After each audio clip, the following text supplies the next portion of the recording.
এই নির্বাচন যখন আসে, নির্বাচনের আগে প্রচারে যখন নেতারা বিভিন্ন জায়গায় যান, বিভিন্ন রকম প্রতিশ্রুতি দেন। কিন্তু এটা কিরকম প্রতিশ্রুতি যে লিড দিলে সেই এলাকায় কাজ বেশি হবে? প্রচারে গিয়ে এমনই মন্তব্য বাঁকুড়ার বিজেপি প্রার্থীর। তার এই মন্তব্যে স্বাভাবিকভাবেই দানা বেঁধেছে বিতর্ক।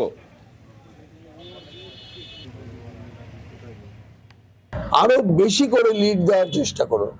যে সমস্ত বুথে বেশি করে লিড হবে সেখানে আগামী 2024-এ যে নতুন লোকসভা হবে তাতে আমি বেশি করে লোকাল এরিয়া ডেভেলপমেন্টের ফান্ড অনুমোদন করব, এটা নিশ্চিত। আরো বেশি করে লিড দেওয়ার চেষ্টা করো। যে সমস্ত বুথে বেশি করে লিড হবে সেখানে আগামী 2024-এ যে নতুন লোকসভা হবে তাতে আমি বেশি করে লোকাল এরিয়া ডেভেলপমেন্টের ফান্ড অনুমোদন করব, এটা নিশ্চিত। প্রিয়ব্রত রয়েছেন আমাদের সঙ্গে। প্রিয়ব্রত, যদি কোনো প্রার্থী যে কোনো দলেরই তিনি হতে পারেন, তিনি যখন জয়লাভ করেন তখন তো তিনি গোটা এলাকার জনপ্রতিনিধি। সেখানে কোনো এলাকা ভিত্তিক এইরকম ভাবে কেউ উন্নয়ন করব এই ধরনের প্রতিশ্রুতি কিভাবে দিতে পারেন?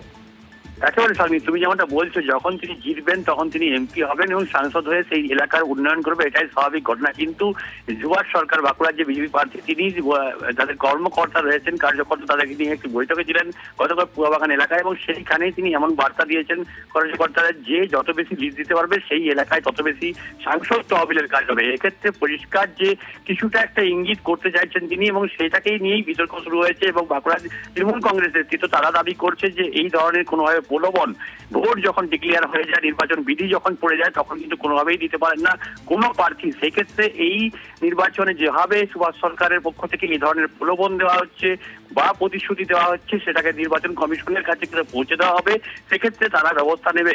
কিন্তু এই ধরনের কথা বলে কিন্তু একটা বিতর্ক উস্কে দিয়েছেন লোকসভা নির্বাচনের বাঁকুড়া কেন্দ্রের বিজেপি প্রার্থী সুভাষ সরকার।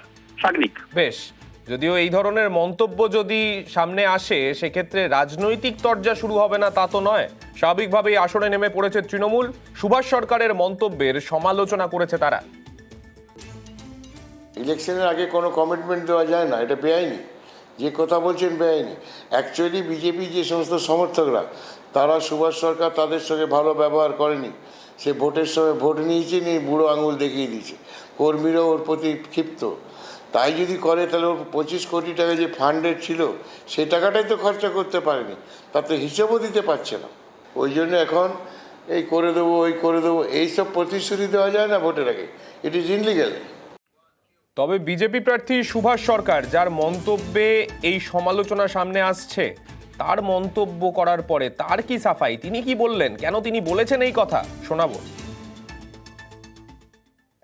যারা যত বেশি লিড দেবে তাদের কাছে লোকাল এরিয়া ডেভেলপমেন্টের কাজে অর্থ বরাদ্দ বেশি হবে। কিন্তু এটা সবসময় প্রযোজ্য যেখানে যেমনটা প্রয়োজন। যেমন প্রধানমন্ত্রী নরেন্দ্র মোদী, যেখানে বিজেপি শাসন নেই কিন্তু অনেক বেশি পিছিয়ে থাকে, যেমন পশ্চিমবঙ্গে অঢেল টাকা দিয়েছে, সেই রকম সেটা জারি থাকবে। এদিকে কর্মীদের মনোবল চাঙ্গা করতে, শুধু কর্মীদের মনোবল চাঙ্গা নয়, এর সঙ্গে সঙ্গে সাধারণ মানুষ এবং ভোটারদের কাছেও একটা বার্তা যাবে।